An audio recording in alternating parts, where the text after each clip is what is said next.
Howdy, neighbors. Hope you're all doing just fine today. Welcome to the Nerdrotic Nooner. Will you be my nooner?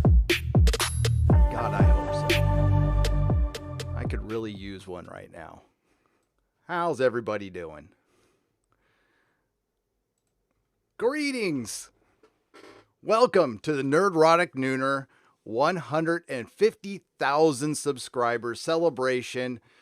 And we're going to go over the news and do all the normal stuff. Talk to you, listen to my dogs bark in the background right when I start a nooner, but that's all right. We love the Nerdrotic dogs. How is everybody doing today? Well, it's been, there's been no shortage of news, of Game of Thrones news, of all kind. You know, I haven't even really gone over all the Star Wars stuff about it breaking a bunch of records, and then but we're tempering our expectations because it might not open to this, you know, have the same opening as The Last Jedi or The Force Awakens, which I think it will. I don't think it'll hit $2 billion. I think it'll pass $1 billion, but we'll get to all that and whatever you guys want to talk about. Plus, our friend Doomcock did a video today on some Doctor Who rumors. We can talk about that. Kapla, everybody. And yeah, a woman who pretends to play a Klingon on one of the worst written television shows in history is calling out Game of Thrones because of their showrunners. Because I guess Warner Brothers already saw the prequel that they were going to get from Jane Goldsman, and well, I guess it wasn't good enough to pick up, so they decided to have one with maybe George R. R. Martin directly involved. And they can't screw this up because they already screwed up their main show. But we'll go over that as well. And that's from Bounding into Comics. And it wasn't just because they included my tweet, although that helped a lot. But let's see who's here. Let's see who's in La Casa. Griffin Turbo, U.S. Dutch Kitty, Chameleon Prime, Sporking News Podcast, Hiroshi Score, Christopher Anderson, Action Figure Expert. What's up, Action Figure Expert? We love action figure experts here. Donnie Pearson, Cindy C, Easy Does It, Lemac Ajax, Christopher Anderson, which I already said, but it's okay. Teppo Tupa, the Orville filming has stopped in the midst of talks about CBS buying the IP. They are installing new main cast and writers. That would be ridiculous. That would be ridiculous. Yeah. Ahoy from Denmark. Oberon, what's up? Hail, hail, hail. Greetings. Hello. Drew McTeague, thank you for the $10 super chat. I'll get to that in just a second. Hail Geeky Candy, who is in the house. Hail to all the wrenches. Welcome all. So today is a cause for celebration because I survived the great YouTube purge. There'll be another one in 3 months because I think they do them every 3 months, and they get rid of bots and all and such. But some of you out there might not be a subscriber. I would ask you to please consider subscribing to the channel. Independent creators are not the priority here at YouTube anymore, unfortunately, but we can change that if we get more traction for independent creators. So if you could support me or your favorite YouTuber by liking and sharing the video, making sure you're still subscribed, hitting that bell. I know it's a lot of work and I apologize. It used to be a lot easier just to simply subscribe to somebody and then see that you get the videos on your feed.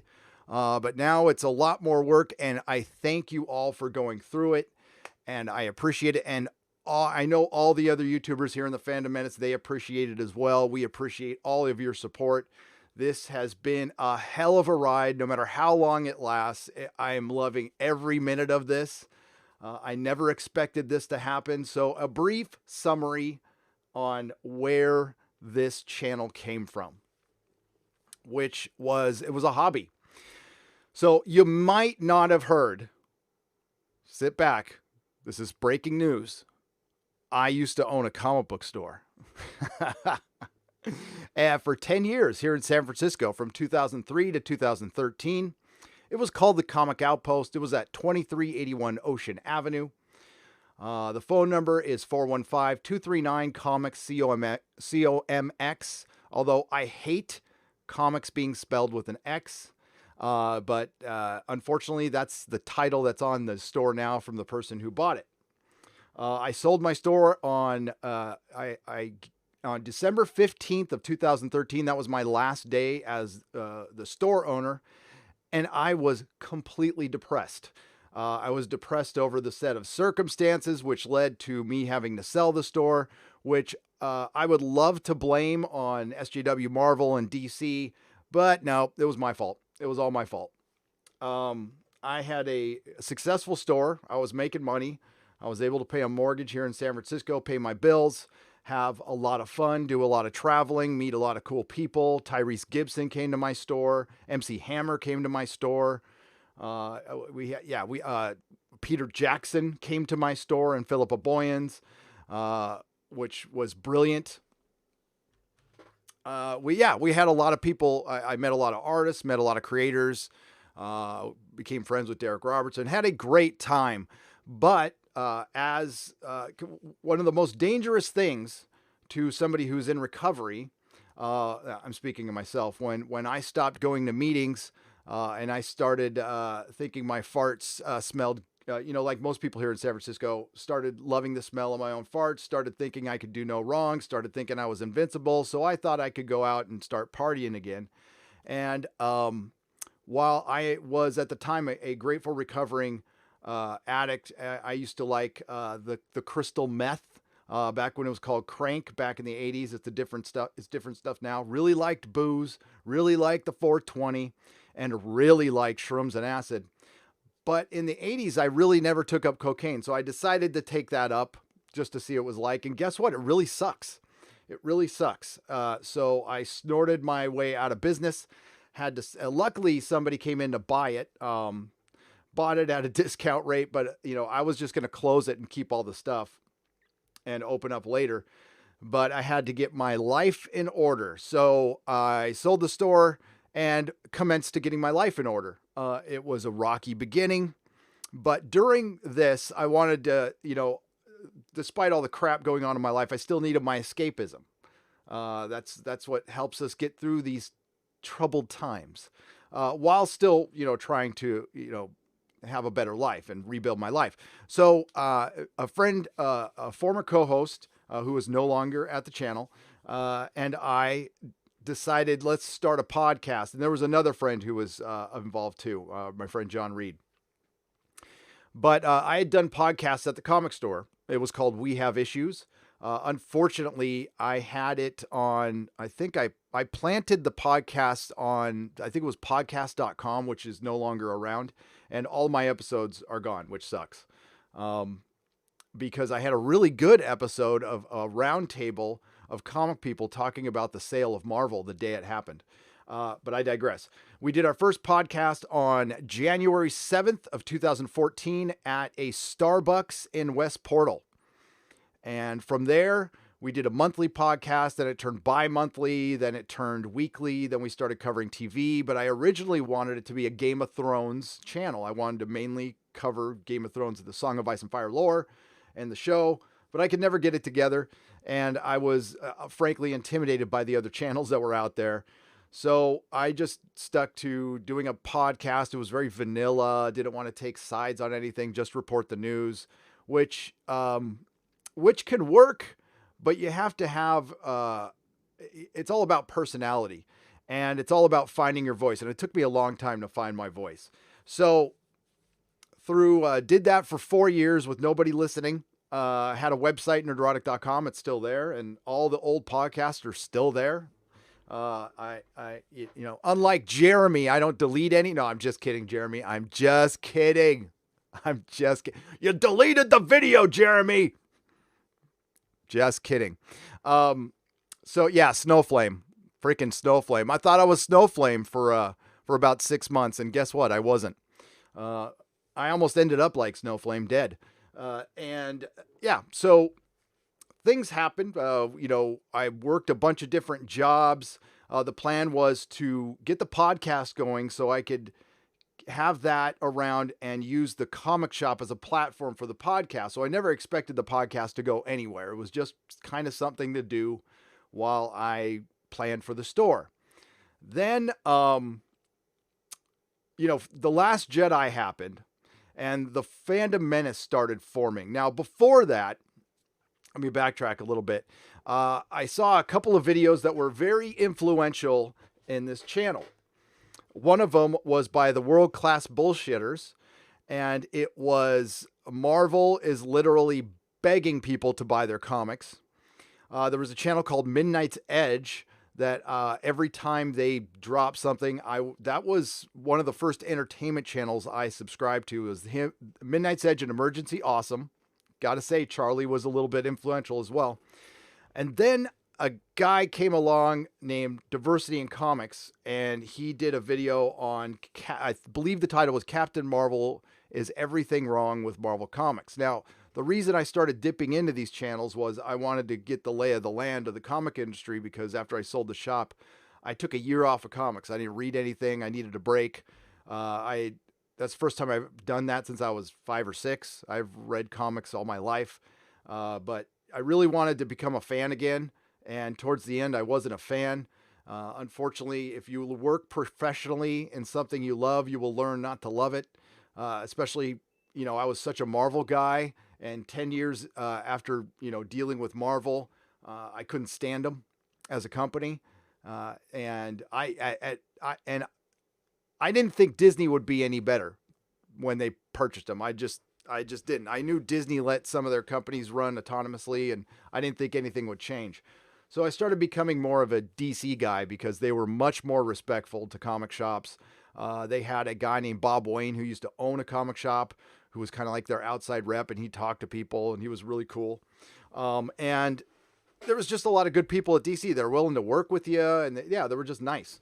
Marvel was not. Marvel was aloof. It's not like they weren't nice. They just didn't want to deal with you, but whatever. So I saw your boy Zach's video. I still wish he'd change his name back to Diversity in Comics, but I understand. And I was kind of off to the races. So I pretty much watched everything CG in the early days. England Teen Doug Ernst, Just Some Guy, Captain Cummings, EVS when he rolled in. Watched all that stuff. And then, I was working at Tesla at the time, and I started seeing Jeremy. And right around that time, Doctor Who season 11 came around. Now, I was podcasting. I was covering Doctor Who, but when Jodie was announced, I didn't make a video. Biggest mistake of my life.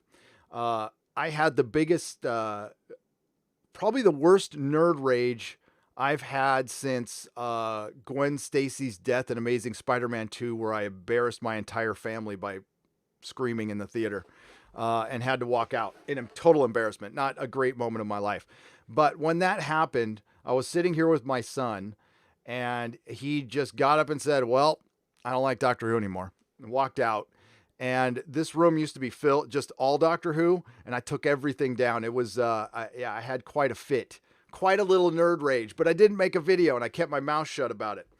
So I decided to take a wait and see with the show, as much as I knew it was going to be filled with woke politics, because it's one thing to just change a gender, but what comes with that is partisan politics.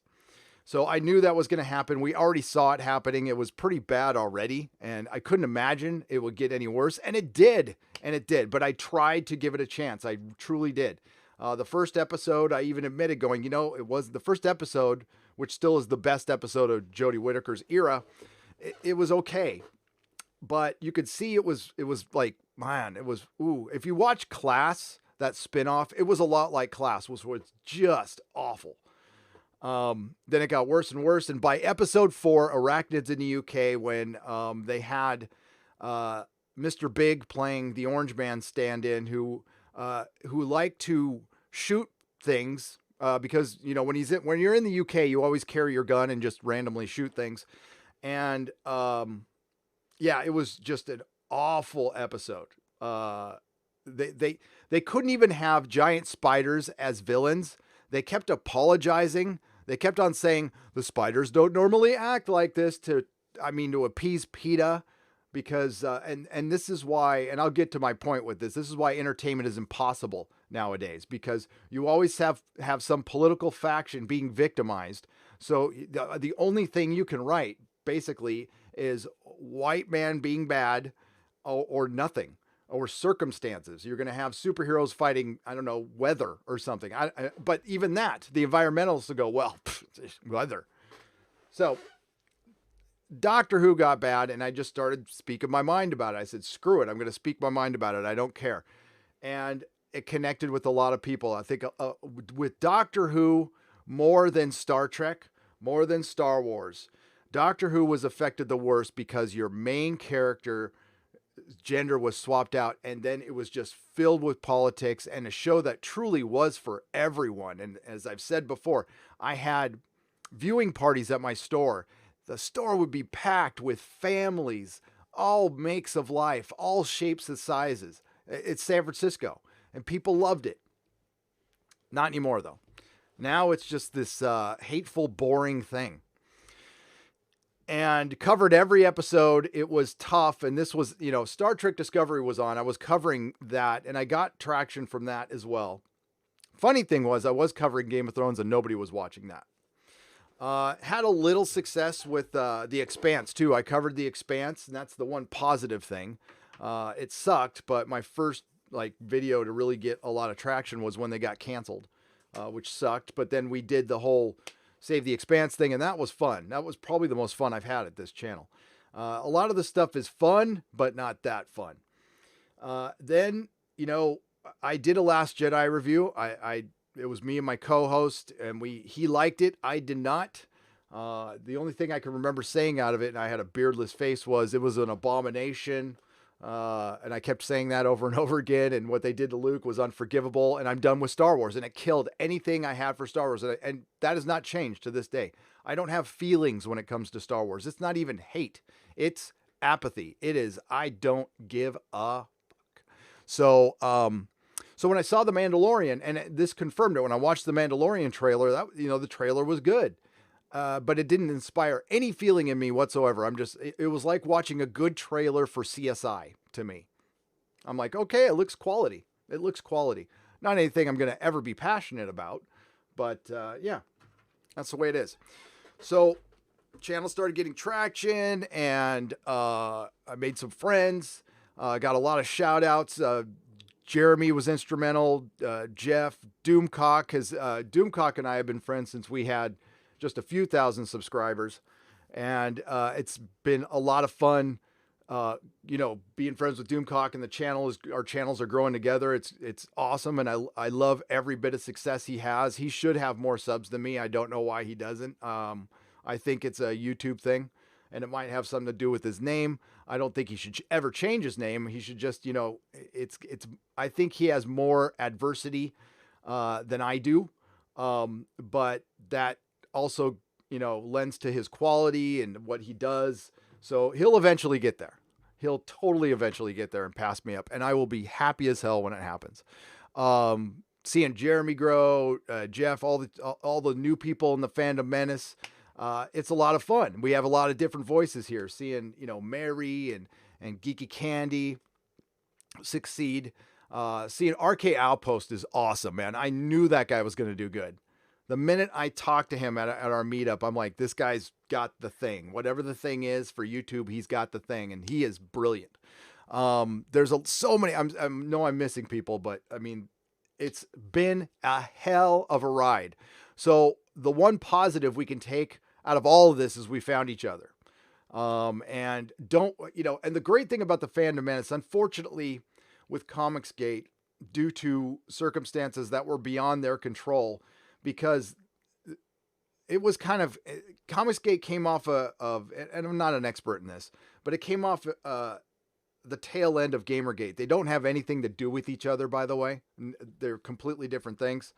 But it was early on in this fight. So we got to give a lot of respect to the Comicsgate people who were in this fight early on when they were outnumbered 10,000 to 1. Quite frankly, it was easier to walk into the Phantom Menace because some of that battleground had already been, worked out, and some people had fallen, some people had fought through it. There was a lot of battle-scarred people here before the Phantom Menace even started, and we need to acknowledge that. and some of them fell out. Some of them got tired of it, and there's still some people in there fighting. But unfortunately, Comicsgate got defined by other people. I'm not saying it was fair. Life isn't fair. They trudged on, and like a man, you deal with it and you keep fighting on. Or a woman, same thing. And then the Phantom Menace came on, and it's been very tough for the other side to define the Phantom Menace because we haven't organized, because we remain this like nebulous thing, and because we're just larger. There's just more of us, which is good, and we grow every day. And we need to thank Game of Thrones for that, because Game of Thrones wasn't filled with politics, but we got a ton of people over here. I can't tell you how many emails I got of people who had no idea what was going on. And just came to some of our channels because we covered Game of Thrones. And it's been interesting. So we get to today, which is crazy. I had the scrub happen, and then I don't know what the hell happened last night, but I got them all back.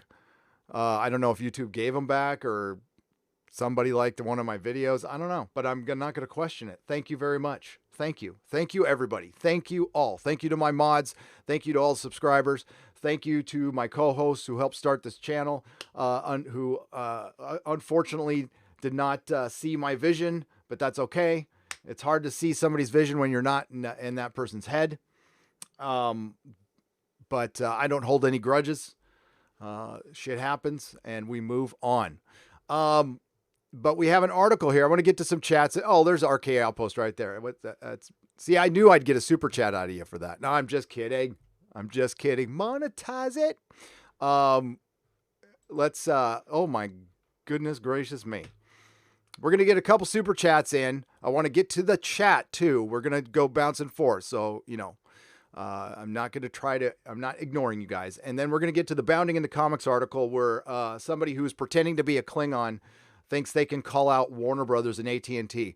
I love watching this in real time, by the way, because I don't think this dipwad actress realizes that she's pissing off a lot of executives at one of the giant corporations in Hollywood, one of the last few giant corporations in Hollywood. I look forward to her never to work for DC or Warner Brothers ever. But go ahead. You do you, girl. L'Oreal from Star Trek Discovery. Klingon talks like this. Yes, I love you. She talks like she has cotton in her mouth. We'll just say cotton in her mouth. All right. Geeky Candy, first super chat of the day. Thank you, Geeky Candy. Please subscribe. Here, let's get to her channel real quick. Boop, doop, boom, boom. This is Geeky Candy, one of the newest members of the Phantom Menace, and straight up is already figuring it out. Her thumbnails are brilliant. There we go. This is Geeky Candy. Boom. Okay. Super Chat says, "Hail to our glorious bearded nerd herder." Oh, I'm a nerd herder. Come along, nerds. Hey, you nerds, stop helping that other nerd over the fence. Oh, that's bad. Thank you. Thank you, Geeky Candy, for $2. And hail to you. Hail to you. Drew McTeague for $10. What's your favorite Star Trek TNG episode? It is the two-parter. I like, came out, I actually read the novelization of this. And it's when, my reunification, blanking on the name now. It is with Spock.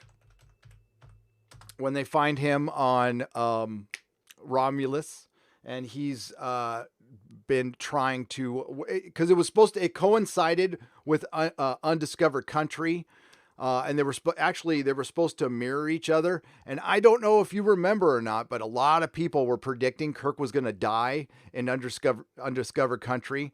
So I read the novelization of these episodes. Unfortunately, I couldn't watch them live because at the time I was occupied, we'll just say. And yeah, you'll find out about that on Saturday, by the way. I don't know, I'm praying for unification. Yeah. God damn it. So those are my favorite episodes. Those two are my favorite episodes. My favorite episode of the original series is the Tholian Web. And I don't know why, because it's the one with I love Kirk, but it doesn't have Kirk in it. And I think that's one of those episodes where William Shatner probably had a prior commitment somewhere. Sometimes they write episodes without your main star because they're busy. A lot of times in Doctor Who, if you notice there's some episodes without the Doctor, it's because they were filming a two-parter. But for some reason, that's my favorite episode because as a kid, it creeped me out like crazy. Yes. But Unification, that is, those are my favorite TNGs. Thank you, Drew McTeague, for $10. Loquacious Primate for $5. Hail, Gary, congrats on 150K. How do you feel about D&D leaving Star Wars? Isn't it nice knowing they pieced out early from Game of Thrones for nothing in the end? Yes. What happened was, if you watch my video, I think that provides, my video that just came out, that provides some context of what happened to Game of Thrones. It's everything we said. It's every single goddamn thing we said. You know, all those YouTubers out there who clap back on me and Mahler and Doomcock saying we were being mean to the creators, calling them hacks. No, they were hacks. They were know-nothing, learning on the job hacks who didn't understand storytelling, thought themes were for 8th graders, and let the actors define the characters. And thankfully, most of the actors paid attention and did a great job defining their characters. I have no problem with that. I have zero problem with any actor, set designer, costume designer, special effects coordinator, most of the director, even Miguel Sapochnik. I don't have a problem with him. He had a bad episode, whatever. It's not his fault. I don't think it was his fault. I think he was just grudging through it and helping out his bros. And hey, it worked out. He's going to now be running House of the Dragon, which, I mean, everything about that sounds great. I'm just not buying into it because I don't care. Because in this world, it ended in a stupid place. It just ended. Your main story sucked. So anything prior to your main story is just something. It's like a candy connected to a turd. You know, Disney Star Wars, you hear that? And it's going to delay the books. The only hope I had for A Song of Ice and Fire was the books. George R. R. Martin is now directly involved in this, which means we're not going to get the books. It's confirmed. It's done. They're not coming out. There might be a 10% chance we get Winds of Winter. There is a 0% chance we get Dream of Spring. 0. So if you're a book fan, you need to start coming to that realization. And I don't think he's going to let other people write it, so you can forget that one too. And if somebody else does, it's somebody else writing the book. They're not going to be able to do it. I already read somebody trying to attempt their best Douglas Adams, and it was awful. So no, nobody will be able to do George. So it's done. I mean, like you wasted your time. I wasted my time. I wasted a bunch of money, a bunch of time. So no, I don't feel guilty about monetizing my Game of Thrones videos. As a matter of fact, there's a lot of making up to do. And I can't get that time back. You know, money is one thing. You can get money back. Time, you can't. Time I spent reading the books, getting into the lore, listening to the books, getting into the story, and now I will never get an ending to that story. And I'm not supposed to say anything about it. I'm supposed to just shut up and be a little good consumer. Well, screw that. Screw that. There's a video coming out, and I promised this video like 3 years ago, and then I went back on it. It's me quitting George R. R. Martin. George, I'm quitting you. We done. I'm not wasting my time anymore. I'm walking away from A Song of Ice and Fire. Don't give a shit about the lore. Don't give two craps about any of it anymore. Kind of like how I feel about the NFL. Kind of like how I feel about Star Wars. Without respect, we reject. In the sports ball, when Dick Spanos ripped my beloved team out of San Diego, the NFL was something I followed for 40 plus years. I was a season ticket holder for the Chargers for a decade. I inherited them from my father, who was a priority He actually had season tickets when they were originally in LA, moved with them back to San Diego in 1961, and was in the same seat the entire time. And I had that seat until I abandoned it. And I'm glad I did. And it sucked. It sucked watching a shitty team with the hardest luck in the world. And I don't want to hear about any other sports team. The Chargers had the hardest luck in the world. And I hope they never win any. I actually did. I learned how to put a curse on somebody, and I put a curse on the team. So hopefully it works. They'll never win anything in LA. So screw them. Screw football. I don't even care about it. I don't watch a second of it anymore. It's done. It's dead to me. Norwegian Kryptonian. Is it just me, or have the MCU not produced a single memorable soundtrack? Nope, it's not just you. They have not produced a single memorable soundtrack. They came close to having a decent one with Ragnarok. I'm blanking on his name, but the guy from Devo did that. But then he kind of mailed it in. I was expecting something way better. Yeah, I'm a big lover of soundtracks, and there is the Captain America theme is somewhat memorable, and the Avengers theme is somewhat memorable, but there's no like pieces of music that like give you goosebumps like John Williams or Jerry Goldsmith. Greatest recent soundtrack, Daft Punk's Tron Legacy. Freaking great. Yeah, like I've got, I just got, I'll show you to you later. I got the Howard Shore, vinyl, colored vinyl book. They're brilliant. The first one's hard to find, but they're like $80 and you get 6, they're records, and one's red, one's green, one's blue. They're so brilliant. They're so good. Howard Shore is the man. Mexican Iron Man for $4.99. Congratulations, Gary. Thank you for the tireless efforts. We appreciate and need you more than ever. Congrats on your recovery and making it through. Well, thank you very much, Mexican Iron Man. One day at a time. One day at a time, baby. Hiroshi Score for 50 Mexican dollars. All this Game of Thrones and D&D fallout is hilarious and justice for the fans, indeed. I'm waiting for Jar Jar reckoning. He has a lot to answer for. Have a great day, sir. Thank you very much. You too as well. It's coming. But he's okay. See, Dan and Dave are okay. JJ's okay. They just signed these huge deals. The streaming wars are going to help perpetuate some of this garbage that we're trying to fight in our favorite franchises. And I've got some real bad news for you on one front. And I'm sorry to say it. But, okay, for one, I want to preface this that there is a Doctor Who rumor that I have been sitting on for 3 months. I'm going to continue to sit on it because I need to get verification before I run with it. I need to make sure it's okay. And I need to get verification. It's not the one Doomcock talked about today. It's in the realm of that, but it's something pretty bad. Now, the person who emailed me that said it's a done deal. There will be a season 13 of Doctor Who, and it will be Jodie, and it will be Chris Chibnall. Done deal. And what helped that was the HBO Max signing Doctor Who. Now, I saw on Twitter today, I can't verify that somebody was saying that they're a go for 13, 14, and 15. I wouldn't be surprised because they just got a giant influx of cash from HBO. Question is, I wonder if HBO has influence on the show now. Because frankly, if they're going to be on HBO, I don't know. They still get a lot of people watching it in the UK. A lot more people watch it in the UK than watch it in the States. Right now, there's like 1 million people watching it in the States when it airs. So, but and we'll talk about the other Doctor Who rumor later. The big okay.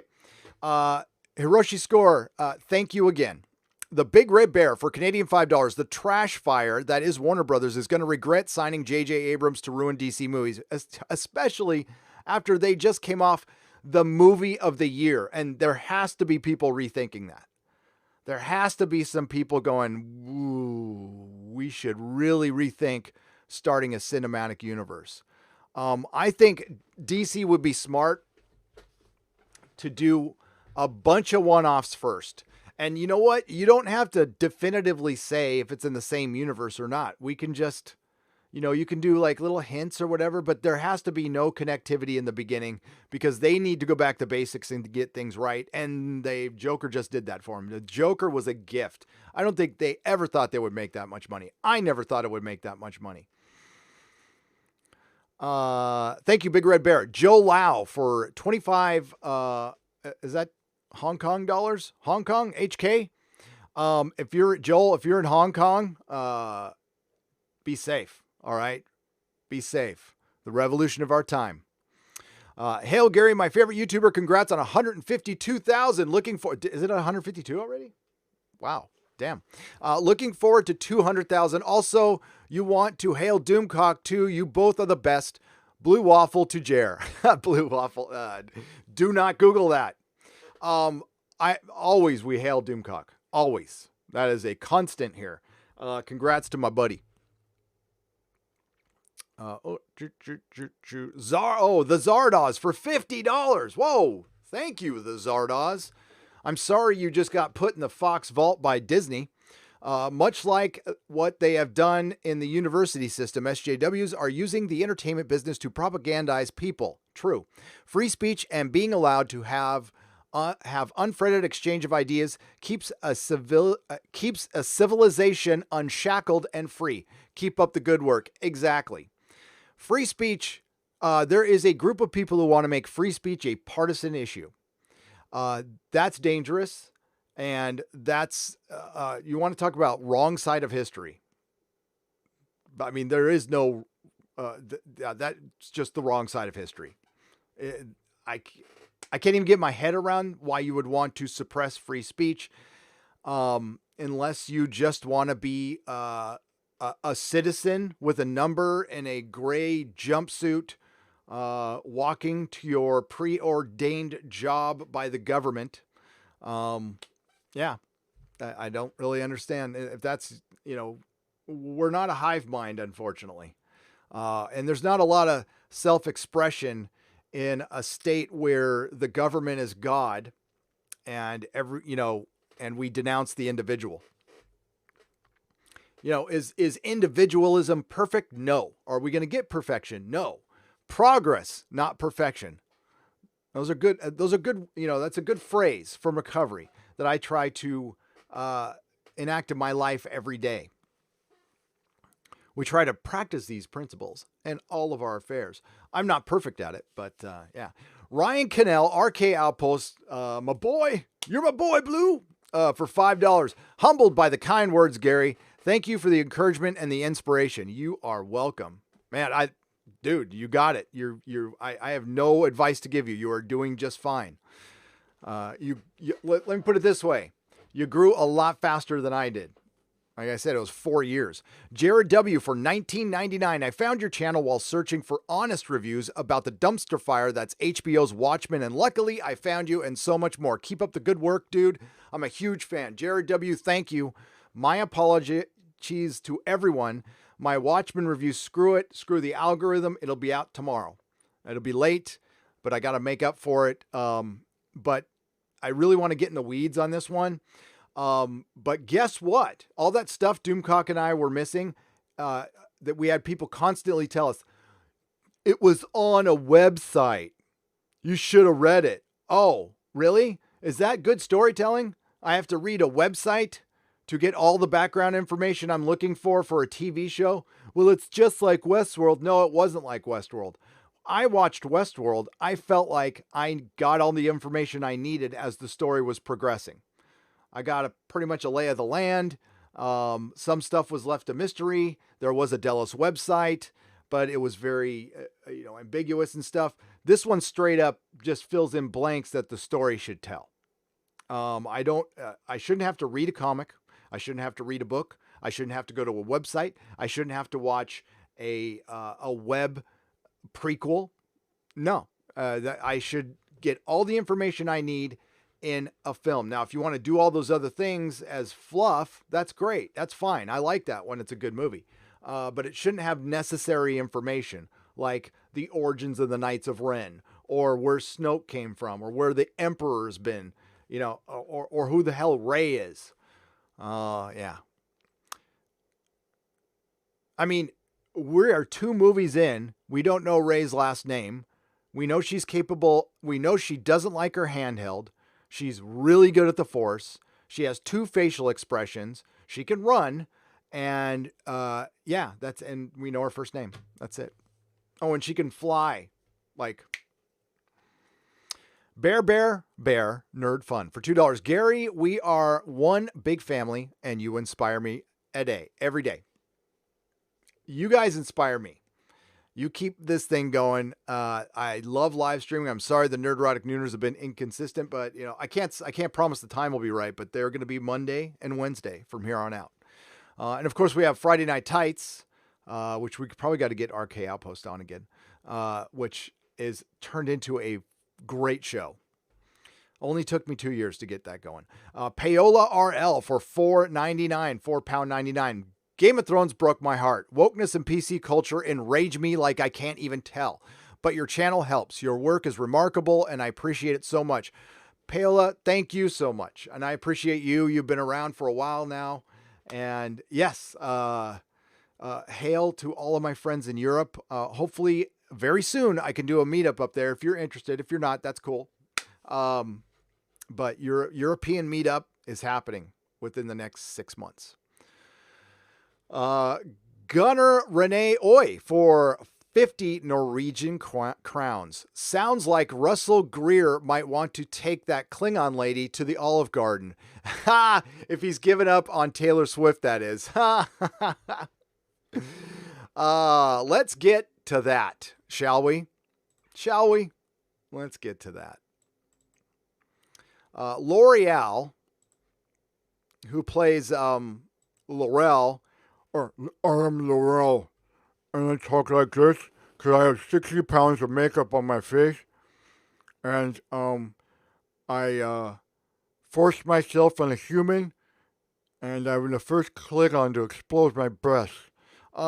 Yes. So L'Oreal, she has a big jaw, this woman. Star Trek Discovery's Mary Sheffo, calls to replace Game of Thrones creators with diversity hire checklist. Now, I made a tweet earlier that Nerdrotic calls to replace Star Trek Discovery repurposers with people of talent. So yes. So unfortunately, we have a need in Hollywood. Hollywood needs to be more inclusive of people of talent. POTs. Are you down with POTs? I'm down with POTs. I don't care what these POTs look like. The POTs can be POCs. The POTs can be POSs. I don't care as long as they have talent. But I am down with POT. Yeah, you know me. Mary Schiaffo, known for playing Chancellor Laurel, or they can call me Mother, on STD, took to Twitter to ask her followers who should replace exiting Game of Thrones creators David Benioff and D.B. Weiss for Star Wars. Benioff and Weiss announced their decision to exit Star Wars, citing their schedule was full up following their recently inked Netflix deal in August, which is reportedly worth $250 million over the next few years. I've done a couple of videos on that, and that's why they felt comfortable to leave. Now, if some of you were at the last live stream, at the last Nooner, yes, I did call this 6 hours before it happened. I would love to say that I'm a genius, but it was just that obvious. It really was. I think most of you knew that as well. I just knew that they wouldn't be working on Star Wars, but I think what we're not bringing up here is that Q&A from 3 days ago. And we'll talk about that in a second. However, there is speculation that the two were fired by Disney, given Netflix is a direct competitor. So, one of the things that was on the cutting room floor of my video, after the Disney thing went down, it came down, I think, at 12:30, 12:20, midnight. I got 2 separate emails. These separate emails said, email number 1 said, Dan and Dave were allowed to quit. email number 2 said, Dan and Dave were fired. And this is how we fire people publicly in Hollywood, because everybody gets to save face. Listen, this is how things are done now because of stockholders. They can't just, if they outright fire somebody like Kurt Sutter, they are really freaking mad, and they do it as an example. So Kurt Sutter, we discussed 2 weeks ago. He's an abrasive guy. He's a true creative. And of course, some snitches ran to HR and got him fired, kind of like what happened to Walter Mosley. This only happens, they will only state it publicly when they want to make an example of somebody, to keep people in line. Hollywood is going to crumble because of this. This is going to kill Hollywood. And honestly, at this point, let it happen. Just let it happen. So yes, I, in my little Nerdstradamus tweet there, Sheffo asked her fans which member of a diversity checklist they'd like to see take the reins following Benioff and Weiss' exit from Star Wars. Sheffo gives her fans 4 options, describing them as super freaking smart and badass. These options include A, women, B, person of color, C, member of LGBTQ community, and D, all of the above. Why don't you just say not white people? How many not white people can we hire? 331. Here, let's go to the main tweet. I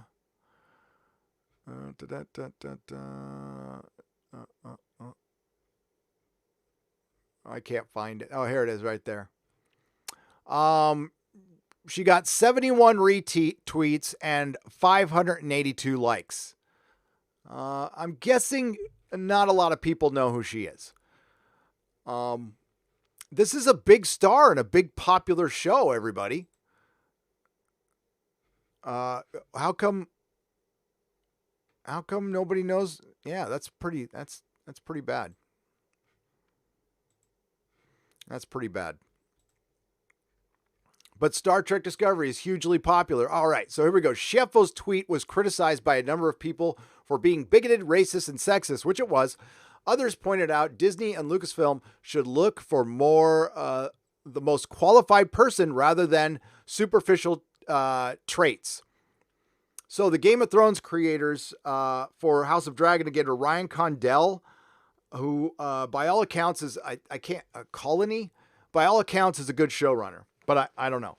George R. R. Martin and Miguel Sapochnik, because they did give Jane Goldsman, Naomi Watts. It was pretty much a female-led Game of Thrones show. Here's the problem. I'll go with this on camera, and I'll come back to this. So the SJWs want to come after Lord of the Rings. I've got a video coming out a little later on that. It started with the Gandalf stuff that came out a month ago. Somebody from Screen Rant plagiarized the original article and wrote another one and tried to run it off like it was his. And it was from some New Zealand site where they asked, God, I'm blanking on her name, from Lord of the Rings, the one who said, "Go, child." She was pontificating about having a female Gandalf. Hell no. For one, if you know anything about the show, it's taking place in the Second Age. Aragorn's not alive. The Astari isn't there. It's not going to have... It might have Astari, but they're going to be in a different form. I don't think so, though. Wizards. So they want to come after this. It's going to be very hard, though, because especially Game of Thrones, Lord of the Rings, dark fantasy is based on feudalistic times, medieval England, which was a lot of political skullduggery with the kings and queens and monarchs and all that, and a lot of dudes in armor brutally killing each other. They wanted to do a female-centric, so they wanted to go thousands of years in the past and do a female-centric Game of Thrones in basically just not quite barbaric times, but pretty close. I don't know how good the verisimilitude would have been for that show. And by all accounts, I heard it was a Downton Abbey in Westeros in the Bronze Age. And yeah, it sounds and that's why it didn't do well. And it was so female centric. And I did a video on this. They called it Blood Moon. And if you revert that phrase in A Song of Ice and Fire, there is no reference to Blood Moon in A Song of Ice and Fire, but there is Moon's Blood. Rosetta Allen. As a mixed race woman, this post is incredibly bigoted. Stop hiring just for gender or race. Hiring someone for their race or gender is bigoted. No effing duh. Rosetta, well said. Well said. And there we have our good friend, Queen Mecca the Merciless. It's sexist and racist to hire. Oh, look, there's John. Look. Holler at your boy. What's up, John F. Trent? It's sexist and racist to hire based on general and skin and color. It's not very inclusive and goes against the Star Trek values I grew up with, accepting all people. Well said, Mecca. Well said. Josiah! Look at this. How about the most qualified? Crazy idea, I know. There's great storytellers and shitty storytellers from every race, gender, and sexual orientation. Uh-oh, they're going to take you to task for saying orientation, Josiah. You're not allowed to say that. Colin Cochran. No, Mary, no. Hire people based on whether or not they are qualified. Don't base it on race, gender, and sexuality. That's actually racist and sexist. Hey, Mary Sheffo. Why don't you be the change you want to be? Why don't you step down so a person of color can play your role? Tell you what, why don't you ask Alex Kurtzman, Whitey McWhiteboy, to step down? I mean, like, that is the soyest Whitey white boy. He probably wears, I don't know, he probably doesn't wear Birkenstocks, but he probably, you know what? He probably shops for very expensive shoes on like, in, I don't know. I'm trying to think of an expensive place. Rodeo Drive. That's right. Yeah. Alex Kurtzman, why don't you call for more diversity with your showrunners? Because last time I checked, it's a couple of white people running it. Oh, it's about meritocracy when it comes to you guys. Okay, that's good. Then we want to keep it that way. Thank you. For fuck's sake. One person believes Sheffo. Oh God, here we go. One person believes Sheffo's checklist didn't go far enough. They asked, I guess disabled don't matter. Oh God damn it. This is okay. Hollywood's dead. Hollywood, you did this to yourselves.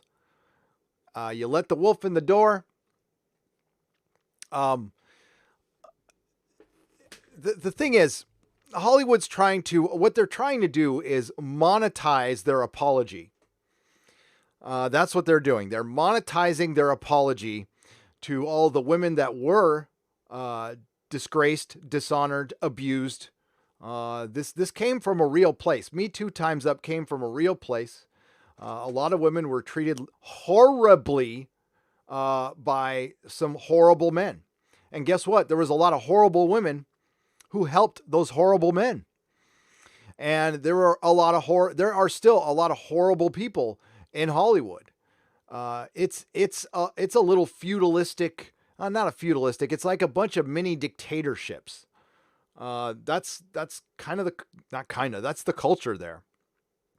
It's all about who you know, what you know, who you do, who you know and who you do. That's what it's about. Yes, Willie, Half Nelson. You know what? I'm glad you said that, Willie Half Nelson, because Mary Sheffo stepped in the crap by making this statement. So sorry. I'm just seeing this. Of course, I should have put as one of the categories. I am actually aware of how ableist our storytelling is and agree that we need to make huge strides in disability representation in front and behind the camera. Thank you for pointing this out. Yeah, they had somebody in a wheelchair in a Star Trek Discovery. Although it's the 23rd century and, we can crush up somebody and make them into a human from a Klingon, but we can't fix a spine. We can resurrect somebody with poopy mushrooms, but you can't mend a spine. Okay. All right. I'm trying to figure this out. I'm trying to figure out your logic. You can have sonar in space, but you can't mend a spine. You can break the laws of physics, but you can't mend a spine. You can pinky swear in another dimension, but you can't mend a spine. Spock can sing, but you can't mend a spine. This isn't the first time a crew member of the show has spoken candidly about increasing diversity. Well, I mean, sure, Mecca remembers. I was there in the hall with her when they had all the doctors out from each Star Trek show, and they asked what made each show unique. And of course, little Ricky from My So-Called Life said, Star Trek Discovery is unique because of its diversity. Because of its diversity. Star Trek's literally, probably, I can't say this definitively because I haven't seen every TV show in history, but I'm guessing Star Trek is probably in the top 5 of most groundbreaking shows ever. No, your diversity isn't any different than what we've gotten before in all the films, everything before. You are not breaking new ground, you're treading on it. I wanted to direct Discovery. I met with their producing director. I didn't know how the show, I didn't know the show that well, but I met, they were talking, okay, sorry, I skipped something. Back in 2018, Robert Duncan McNeil, best known for playing Lieutenant Tom Paris on Star Trek Voyager, spoke on this very subject. I wanted to direct Discovery. I met with their producing director. I didn't know the show that well, but I met with him and on their last hiatus to talk to them about season 2. I also produce now. So I hire a lot of directors. That last few years, there's been a seismic shift in terms of the priorities towards female and diverse directors. The reality now has meant that what used to be normal, which was a lot of white guys, to be quite honest, has changed. Some shows are mostly women directing. I think Jessica Jones did that last year. Yeah. How well did that go over? Had all female directors, Handmaid's Tale. A young woman may direct the next Star Trek movie. Actually, she's not. That would have, you know what she directed? Tom Paris? She directed the Game of Thrones prequel. The one that got canceled. The one they spent millions of dollars on. He continued, most importantly, it's wonderful these things happen. Sure it is. I'm proud of other shows I've produced. The Gifted, which was terrible. The Arrangement, Girlfriend's Guide to Divorce. A Girlfriend's Guide to Divorce. God, sorry I missed that show. I brought in female directors, but to answer your question, Discovery does a limited number of episodes, and the priority there is to get a female and diverse director, so there are fewer opportunities for people like me, which is a great thing. I'm going to repeat that statement. Discovery does a limited number of episodes, thankfully, and a priority there is to get female and diverse directors, basically non-white directors. So there are fewer opportunities for people like me, which is great because he already gets the opportunity, so he's fine. But yeah, if the opportunity arose to direct Discovery and I fit for what they needed and it fits my schedule, I'd love to do it. Plus, I mean, dude, you're not the biggest director in the world. Star Trek, since its inception by creator Gene Roddenberry, has always been forward-looking in the way it would cast its actors. Most fans know that during the TOS era, the creator purposefully put a black communications officer, Uhura, played by Nichelle Nichols, and a Russian navigator, Pavel Chekhov, played by Walter Koenig. However, this one-dimensional diversity drive we're seeing in Hollywood feels like what South Park has consistently mocked with their token black character, than what Gene did in the past with Star Trek. I want to hear from you. What do you think of Mary Sheffo? Well, I've already told you.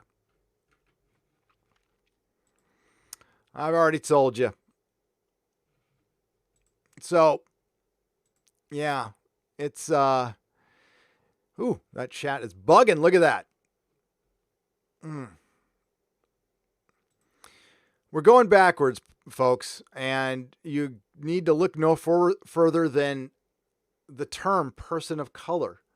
If you would have said that 20 years ago, you probably would have got slapped by somebody. And now it's okay to say that. It's okay. It's just a way to group and divide, and label, so we can get everybody in their factions and in their camps. Don't play. The only way to win that one is to not play. I've said it before. I'll say it again. Don't care what you do in your life. I don't care who you sleep with. I don't care who you love. I don't care what you identify as. I don't care about your gender. I don't care about any of it. If you're happy, cool. And you're not, telling me what to do or what to say, we're good forever. The minute you start telling me what to do, telling me what to say, telling me what I can watch, telling me how I could think, there's a direction you can go fuck off in. Yeah, and that's it. But politicizing things like free speech, bigotry is bigotry. You don't exclude a group from bigotry. Because you're non-white, it doesn't mean you can't be a bigot. As a matter of fact, if you look around the world, this wonderful, beautiful world that we live in, it's mostly great. Sometimes it's screwed up by some bad people, but the places I've seen, I've been to a lot of other countries. I've been to a lot of other places, and I've had one bad experience. I was in Barbados, and somebody tried to carjack our cab. At the time, I think Barbados is still in bad shape. Melissa was wearing a camouflage bikini. They told her she couldn't wear it. And no, they were just not trying to get her bikini off. We found out camouflage was illegal at the time in Barbados because there was some revolutionary shit going on. That's the only bad experience I've ever had. We had a good cab driver. He got a big fucking tip, believe me. But everywhere else I've been, people have been great. They're awesome. People are just people. They don't, it's the tops, the people on the top who try to stir this shit up, want to keep us divided. Hollywood is the best example of disgusting elitism that you can see out there. They're constantly telling us how to live, constantly telling us how, moralizing, while they, butt chug cocaine on a yacht, go to parties every night, get driven around in cars. That Ben Affleck video from TMZ that actually made me, it depressed me. I get no schadenfreude out of that. I know what Ben's going through, and for it sucks. It sucks. He's fighting a tough fight, and I can't imagine what it's like in Hollywood, being an addict. If Ben, I'd said this to him before, unsolicited advice, from another recovering addict, Ben Affleck, quit Hollywood, dude. It's not worth your life. You got kids. You want to see your kids grow up. You got enough money. Quit Hollywood. Place is too dangerous for you. It's going to kill you. I saw that drunk video. Bounty in the Comics posted it. I kind of wish they wouldn't have, but I'm not going to tell them what to do. That was sad. That's Hollywood, though. That's the Ben Affleck who, calls a lot of people out. And the truth of the matter is, Ben Affleck was projecting. Ben Affleck has a lot going on in his personal life. And I'm trying to say this with compassion. And a lot of that calling people out, being uber political, being fully SJW, a lot of that's projection because he's got a lot of personal shit going on. And that's what's behind a lot of the spurging out on Twitter. There's a lot of personal shit going on. And people get a little quick dopamine hit, like Mary Sheffo here, and putting out, I'm sure she's disappointed with how few likes she got. So, yeah, she put this tweet out to get a bunch of "you slay queen, you go girl, yay." Who puts this shit on Twitter? I don't know. Maybe people do. Here are my top 5 movies on Twitter. I'm not saying that's bad, if you want to start a conversation, but this, what's this? What do you have to do with Game of Thrones? You shouldn't even be shedding any light on your show. Your show is trash, Mary. Your show is the worst kind of propaganda. Your show is superficial diversity inclusion. It's bullshit because it's run by a couple of white people for one. I don't care if one of them is female. Female's half the population. That's not diverse. It's a white woman. That's the same crap they tried to pull on us with Doctor Who. We're diverse. Look at all that diversity. That blonde, fake blonde white girl. And by the way, why does the Doctor have roots? Why does the Doctor have roots? Full of shit. That's what these people are. So yes, this is why people are going to YouTube. And quite frankly, it's better entertainment. I'd rather watch a Cecil live stream than any of these fools right now. If I had a Star Trek, a Doctor Who, a Star Wars lined up right in front of me current and a Cecil live stream, I'd watch Cecil. Cecil is love, by the way. Okay, let's get to some chat here. That was a bit of a rant. Hi, Peter Davison. Yeah, I got to respond to your emails. I did read them, though. Look at that. Okay, I'm going to skip to this one. My boy, John Talks. I need to get you on a live stream. I'm going to DM you on Twitter today. I personally think Disney allowed D&D to leave and keep the door open, but who knows? Congrats on 150K. Keep rocking, man. Thank you very much. I could totally, thank you for the $20, John. I could believe that. I had two separate people email me telling me essentially the same thing, but it's just two people emailing me. I do realize that. One of them I know works for around HBO, not directly in. But no, I think that's the way things are done, John. They don't try to throw anybody under the bus unless they want to teach somebody a lesson, like a Walter Mosley, like a Kurt Sutter. But no, Hollywood is very passive aggressive. They are not going to throw dirt on anybody to their face. And they're not going to try to make anybody look bad because they don't want them to turn around and make them look bad, which is the worst infraction in Hollywood, by the way. Okay, let's going to jump back up here. Dan and Dave, though, are not good.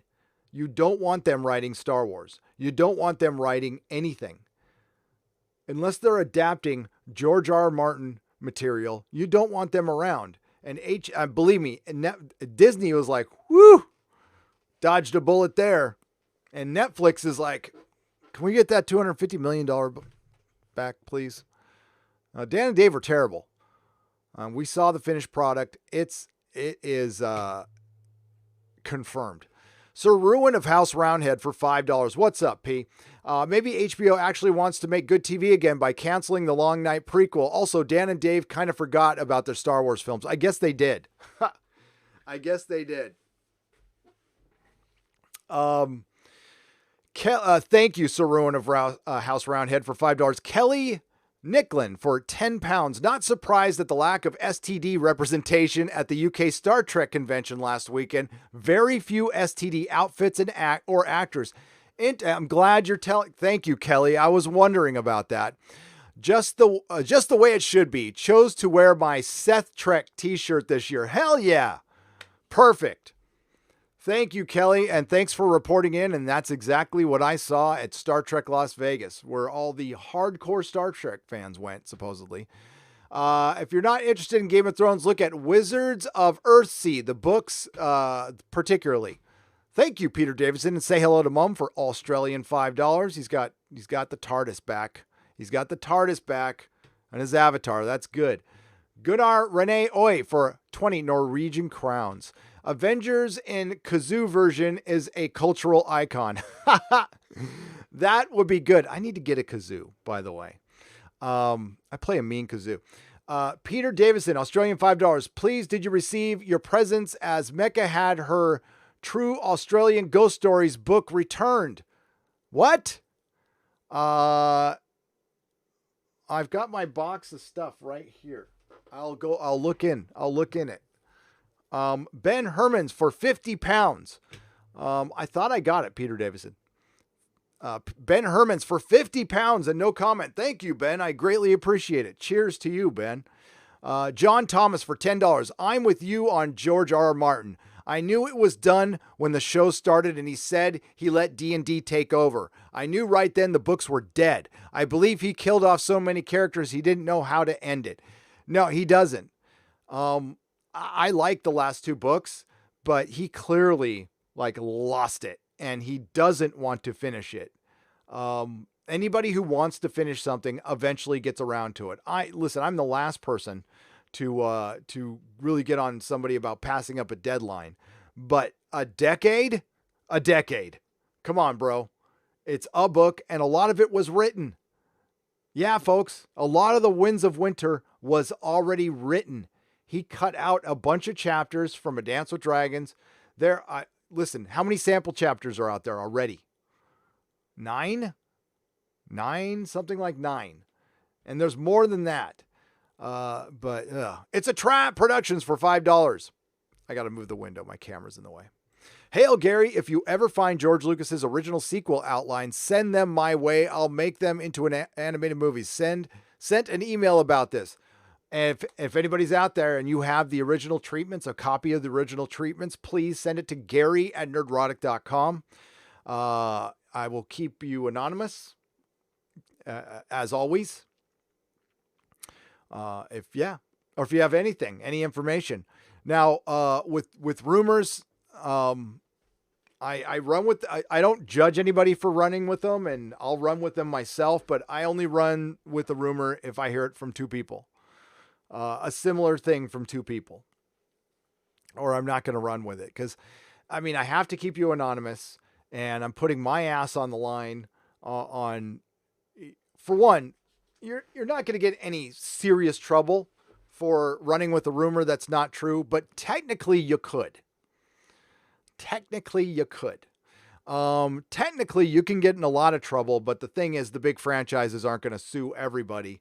But there's a very fuzzy line between opinion and besmirching somebody's reputation or a company's reputation. If a company really wanted to come after one of us and make an example, they could find something that we said wrong, and their army of lawyers that they have all the money in the world for could probably make an example out of one of us. Got to keep that in mind. But the thing is, they would make a martyr out of that person. That's probably why they don't do it. Sir Ruin of House Roundhead for $5. Would you consider rooting for the 49ers since you live in San Francisco? Well, I would, but they're not in San Francisco. They are, they're the San Jose Niners right now. They're closer to San Jose than they are San Francisco. I'm also wondering which of the Game of Thrones prequel will get more than a pilot and one season. House of the Dragon is going to be, they picked it up. So it's not just a pilot. It is greenlit as a series. It was a weird way they worded it though. They said the prequel was picked. Well, maybe, no, let me go back to that original tweet. I got to see how that was worded. Cause it was worded. It didn't say it's a series, did it? Or hang on. Let's get back there. What did it say?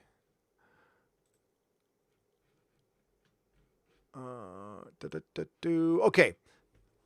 House of the Dragon. The series is co-created by George R. Martin and Ryan Condell. Miguel Sapochnik will partner with Condell as showrunner and will direct the pilot and additional episodes. Condell will be writing. Yeah, it's a series. House of the Dragon. Don't like the name. Don't like it. It's probably going to be... Here's the problem they're going to have. We've already kind of seen what Westeros is all about. They're gonna need to be more diverse. So are we gonna get more Easterlings? Are we gonna get more people from Dorne? The Summer Isles? Is there gonna be a lot more of that? There could be. Is it gonna be in Westeros? I don't know. I haven't read anything beyond this. My guess is either Aegon's conquest, one of the Blackfire rebellions. Either of those would be great to see lead up to Robert's rebellion. But then I'm going to be reminded of Game of Thrones season 8 every time I watch the show and go, oh, this leads up to something completely fucking pointless. I don't care. I don't care. If you're kind of a book fan and you want to work it out in your head canon that this series has nothing to do with Game of Thrones and it's more related to the book, I could see how you rationalize that. Sure, why not? I'm not going to judge it. If you want to watch it, I'll probably cover it for the channel. And maybe I'll become a fan. Maybe I'll be won over, but it's going to be tough because I quit George R. R. Martin. I'm not giving him any more money. Yeah, it sucks. My last purchase from George R. R. Martin was at Comic-Con, New York Comic-Con. That's it. No mas. Done. Done. Do it. Do it. Peter Davison for Australian $5. Sorry, not always able to keep up with you. It's okay, Peter. You don't have to apologize. You didn't have to send me a super chat to apologize. I'm sorry, Peter. I'm sorry. My bad. Love you, man. Again, give my best to your lovely mother. G'day in Australia.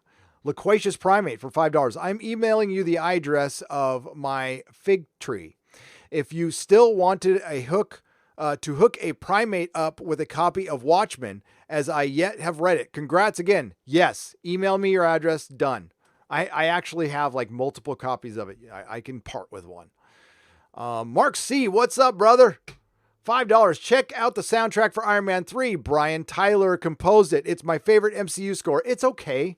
I actually have all the MCU soundtracks, Mark C. I would say, yeah, I'll have to re-listen to it. I'm not sure what... I'll re-listen to it. I remember like they're all okay. I like Thor Ragnarok the best for soundtracks. This is soundtracks we're talking about. It's kind of how I feel about Danny Elfman. I hope I don't piss anybody off or lose any subs. Oingo Boingo is one of my favorite all-time bands, top 3. Danny Elfman is one of my favorite performers. I saw Oingo Boingo live 5 or 6 times back in the 80s. When they were like at their peak, the best live band I've ever seen, period, ever. Never reunited. I saw them on their farewell show. They were great. Danny Elfman soundtracks always feel like they're missing something. He has great, I'm not a musician, so I can't describe it. Maybe somebody else in the chat can help me. It's like he gets 3/4 of the way there and doesn't finish all of his songs, all of his pieces. The Batman theme is good.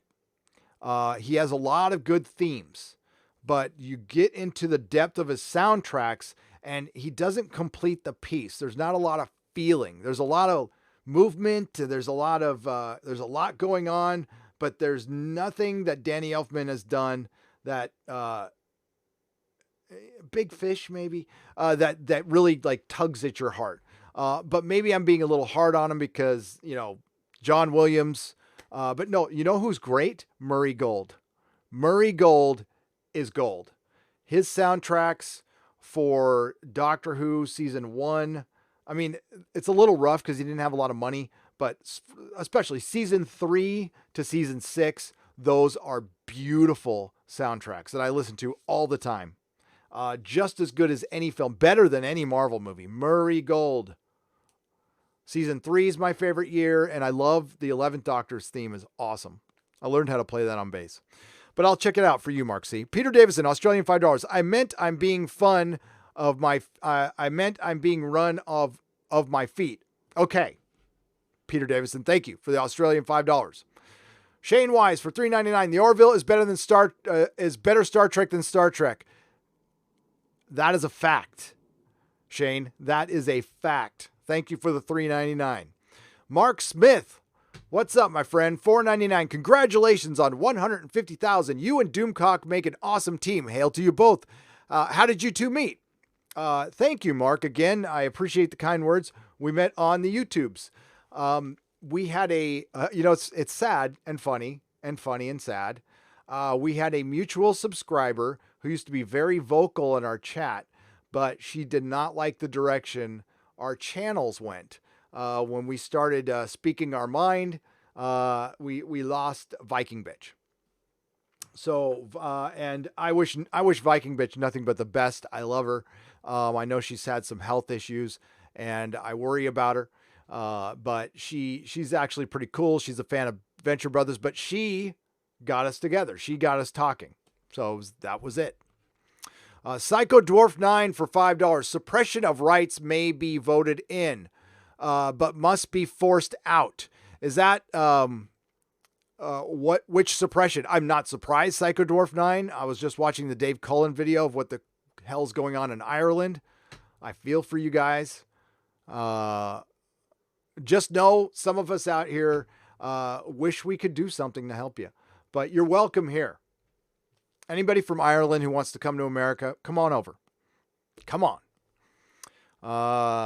Kermit the Log for $2. Hail, Gary. I just got to 1,000 subs and I'm from San Francisco. Well, that's awesome.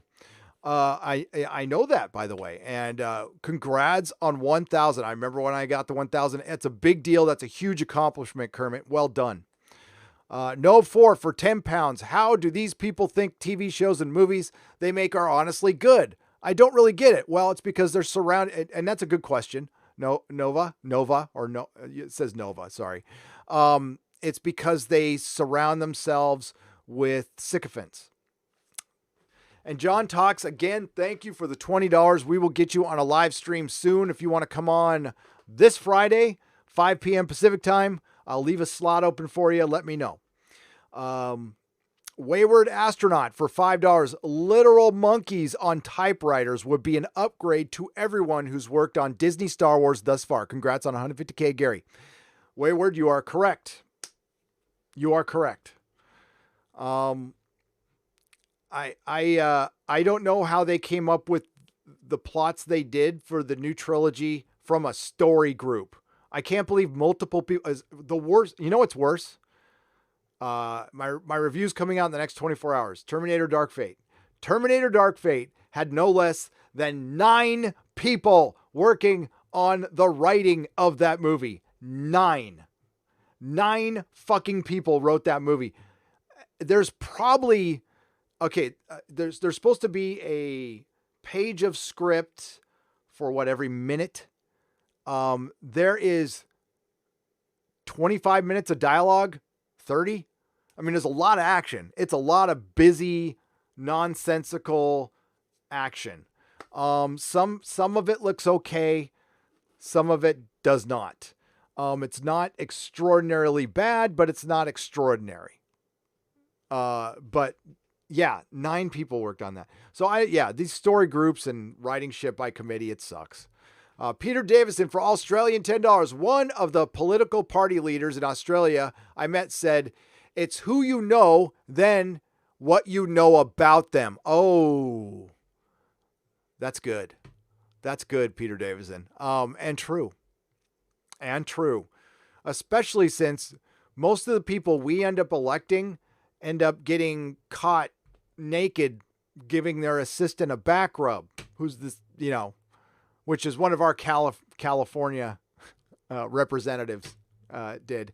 And she blamed the other party. It was the other party's fault for exposing her flaws. That's a quote. Adults. So it's one of the most,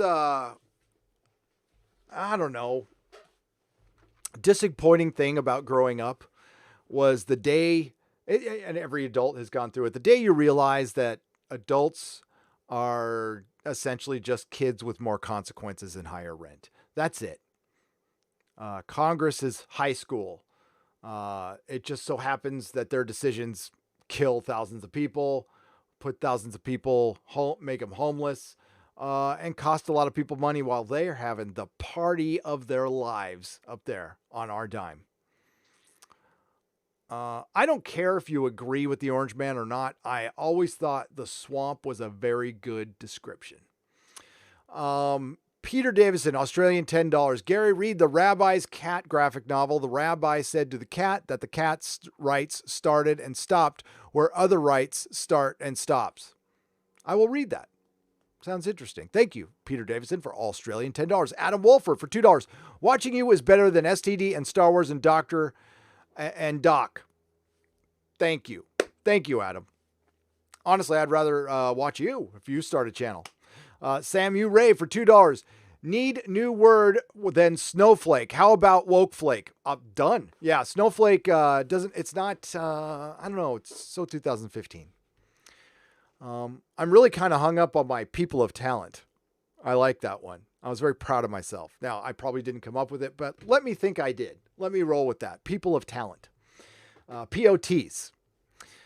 Joseph Gonclave for Australian $5. Have you seen the rumor reported that Dragon Demands the Blood Moon was canceled because persons of color were retconned as children of the forest? Whoa, I didn't see that rumor.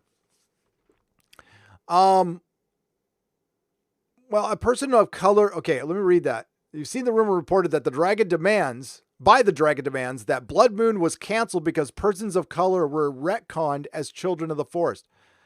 There was they made the Children of the Forest a person of color in the regular series. I remember because if you go to IMDb, I'm forgetting her name now. The actress who played Leaf wasn't on the IMDb, so I added her that night. Myself, the only time I've ever added somebody to IMDb. She is Asian, so I'll have to watch the Dragon Demands video. He's good. He's good. I like the channel. Blood Moon was canceled because it was horrible. And here's what I really think. For them to cancel the female-led inclusive Game of Thrones, it had to be like a next level bad. And George probably agreed to be directly involved in House of the Dragon. HBO was probably going, and this is just my speculation, but I'm sure, listen, I don't care what they say publicly. HBO completely agrees with the fandom that's pissed. They made a lot of money, but they're not happy because they wanted to keep making money. You know, AT&T thought so much of HBO based on the Game of Thrones numbers that they named their streaming service HBO Max. But unless they're completely effing stupid, they realize that those high ratings, they don't have a single show that will ever hit that again. It's going to take 6 shows to hit that. 17 million viewers watched the first episode of season 8. 1.5 million people watched Watchmen, and they're trying to spin that as good. The ratings didn't go down that much, but they didn't go up either, which is pretty normal for a second season of a new TV show. They got a very tepid response again. They got a 0.25 in the 1849 demo, which means no young people are watching Watchmen. And yeah, so they based everything on previous Game of Thrones ratings. And this spinoff, they think they're going to get the same response, and they're not. They're just flat out not going to get it. So the real reason they canceled it is I think George is directly involved in this show. And that's the only way they'll move forward. They actually decided to go the meritocracy route. They tried the other route. They got somebody, Jane Goldsman is qualified as hell. She did Kingsman. We all like that movie. They got S.J. Clarkson to direct it. They cast a white female blonde lead. Everything Hollywood likes right now. And it sucked. Just like Star Trek Discovery does. Smooth Jam California for Australian $2. Hey, Gary, you are my hero. Here's another 150K. Here's to another 150K. Thank you very much. I appreciate it. Smooth Jam. Smooth Jam. I like your avatar. Nicholas Horton for £2. Congratulations on reaching 152K. Did I reach 152K? Hang on. I gotta go check. I didn't know I reached 152K.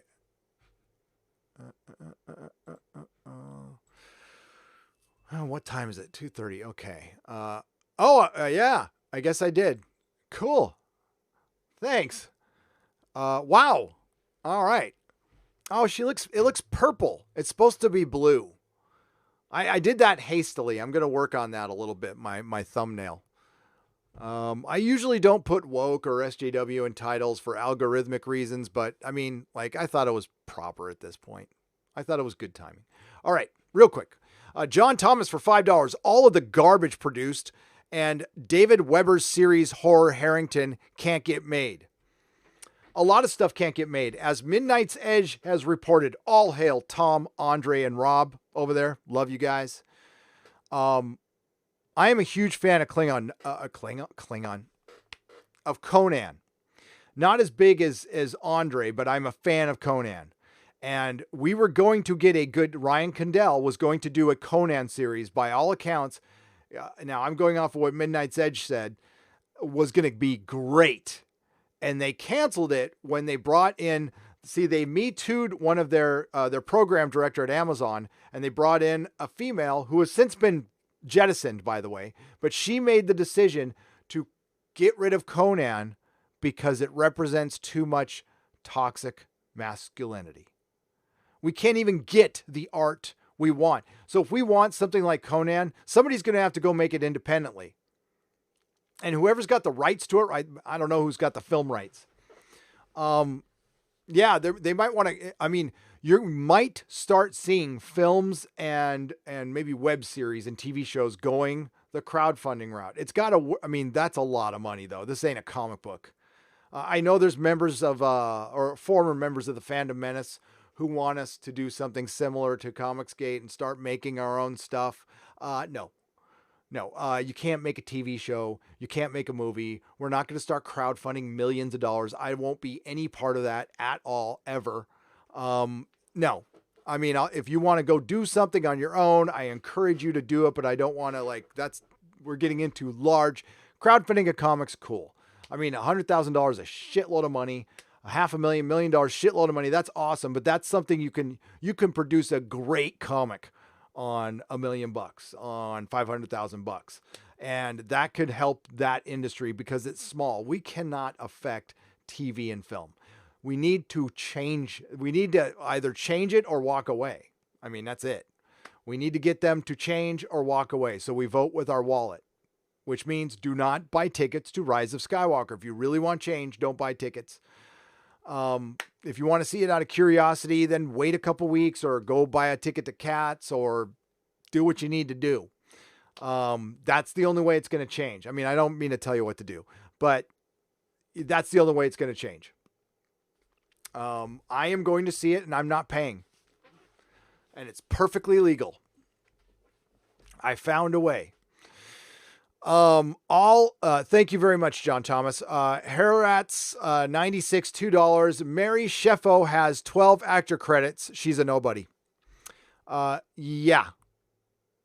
I do remember she's the one that Mecca, I think Mecca and Rob, Mecca, if you're out there, sorry if I'm paraphrasing this, but they were talking to themselves, each other, and they said something about Star Trek Discovery sucked. I think somebody asked them about Star Trek Discovery, and they said, don't waste your time, it sucks, and Mary Sheffel was standing right behind Mecca.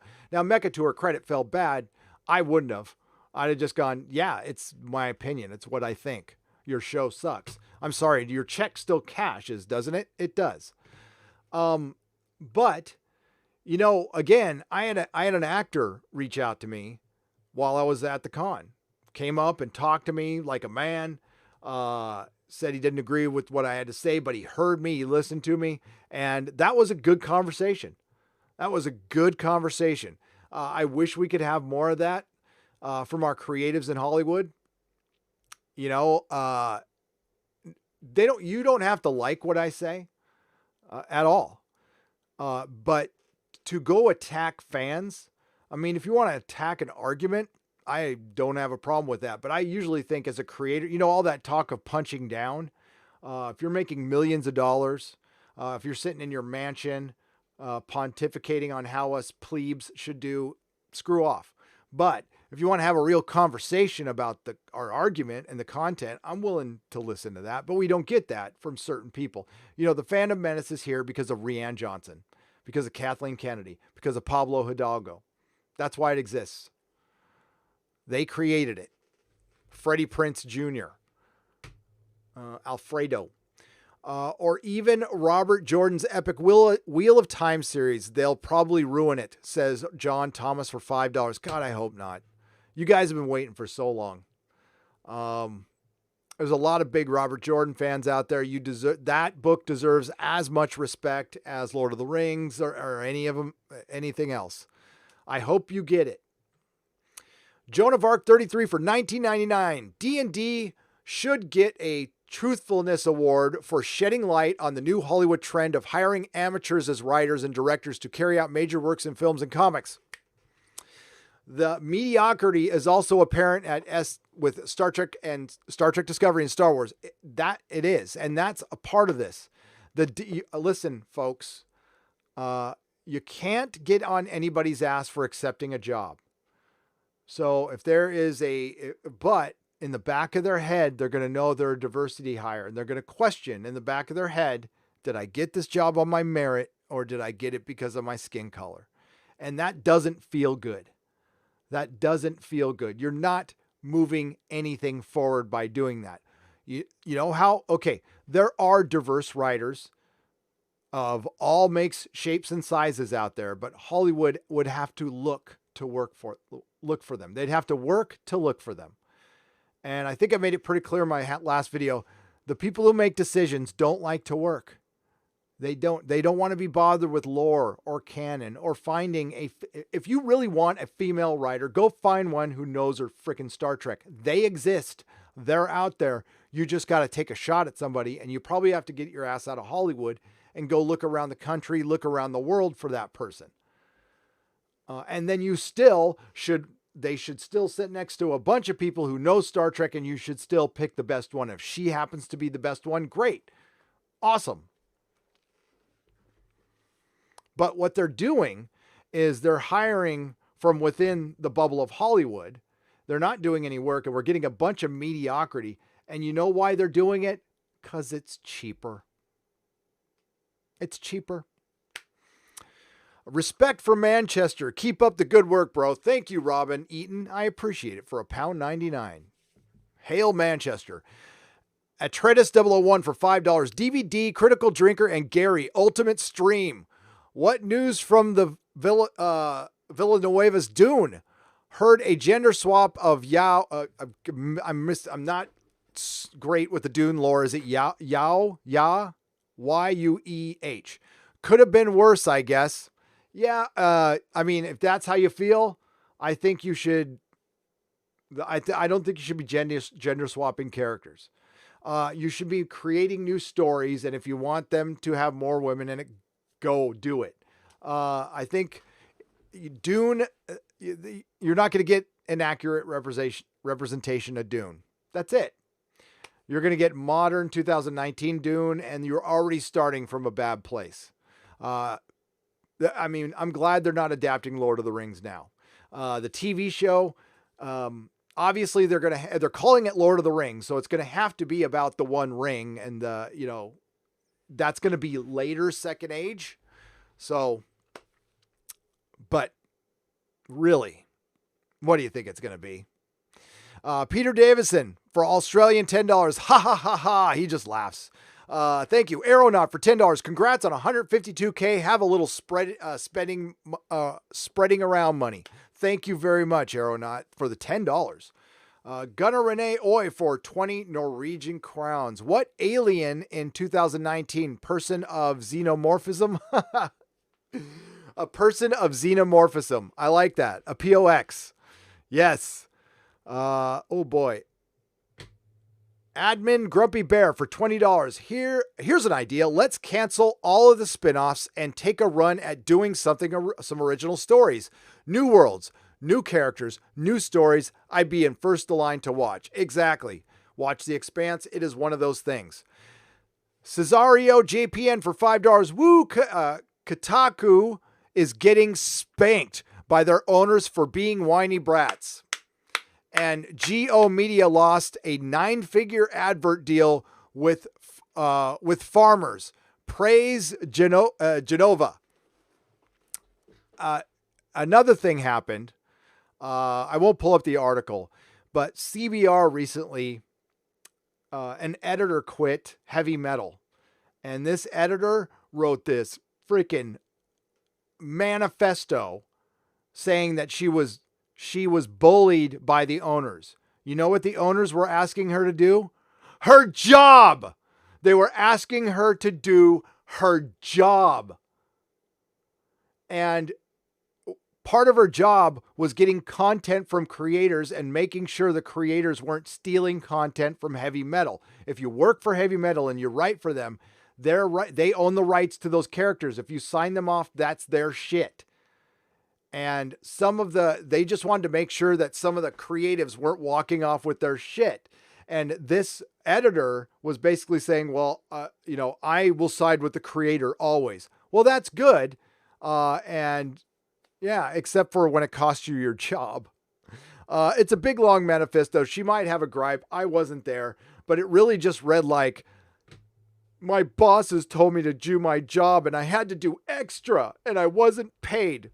I felt bullied and it didn't feel safe because they asked me to work like for an extra hour. I was deeply harmed by this. Deeply harmed by overtime. How could they? We're doomed. We're fucking doomed. We're doomed. Fucking doomed and dumbed. We're dumbed and doomed. Best thing going for Star Wars is the Hallmark ornaments. It says 200-watt studio for $2. As long as you buy them secondhand on eBay, do not buy them directly from Disney. Ian Slater for $5. I posted on the Chiefs tweet also. I should have asked, or is it Chiefs, right? The Chiefs. I should have asked for a job. From what I see, there are no Puerto Ricans in disco. Diversity? Says Ian Slater for $5. Well, wait a minute. Isn't Little Ricky, is he Puerto Rican? I think Little Ricky is Puerto Rican, right? Maybe not. Maybe I'm a racist for assuming his Puerto Ricanness. I love Puerto Rico, by the way. I've been there multiple times. It is a fabulous place. I wish I was there right now. I've been there a lot because I've been on some cruises and a lot of cruises leave there. Never got sick on a cruise. Never did. Never did. All right, let's go to the chat. What's up, party people? I see Mikey Woods in there. What's up, buddy? Saturday. Modrotic meeting on Saturday. Modrotics. Saturday, I'm going to start a StreamYard stream. We're all going to talk. Or better yet, no, we're going to do a Hangouts. Hangouts are still around. And we could have more people on there. I want all mods in attendance. I'll start a message on a DM group message on Twitter. Dumbed and doomed. Yes, dumbed and doomed. Computer guys work overtime all the time with no extra pay. Part of the $100,000 job. Yeah, Jim Whitehead. She was an editor for heavy metal. So unwritten rule of being an editor for a major magazine, especially when print is dying. You're lucky you have that fucking job. That is a job that's a cool job. I edit heavy metal. But you know what comes with that job? It comes with that status that, you love to put that on your Twitter that I'm the editor of heavy metal. Work. That's what comes with that job. And most entertainment jobs require you to work a little extra. They take full advantage of their status. I know that. I understand that. That's part of the game. That's part of the game. Guess what? As a boss, I ask my employees to work a little extra too. I did pay them. But yeah, all the time I'd ask them to work because that's why I'm paying them. I like to hire people I like, but I like them to work. It's a very important thing to do. You would be surprised how many people love the idea of working in a comic shop, but once they started there, they hated it. A lot of alphabetizing, a lot of moving books, constantly bagging and boarding comics. Stuff I love to do. I mean, it's fun for me, but some people it's not. I just sent you a message. I just sent you an image I made of Sith Kathleen for you. Enjoy. Oberon, did you send it on? Where'd you send it? Tell me where you sent it, and I'll look at it. I'd rather be dumbed than doomed, because at least if I'm dumbed, I'm happy about it, says Wolfgang Winter. Exactly. Good point. Good point. Invite Young Ripa on the live stream. I can't invite anybody on these stupid streams because stupid YouTube got rid of Hangouts. I'm streaming directly. Is Young Ripa here? Young Ripa, if you want to come on next Friday, I'd love to have you on, man. For sure. I'm about to wrap this one up. But Young Ripa is always welcome here. He's one of the best YouTubers out there. Love that guy. Oh, he's Cuban. Okay, little Ricky's Cuban. You're right. My bad. Michael S. Why? Poor Mecca. Anytime somebody's talking about Mecca, we're not accusing you of anything. It was actually praising her.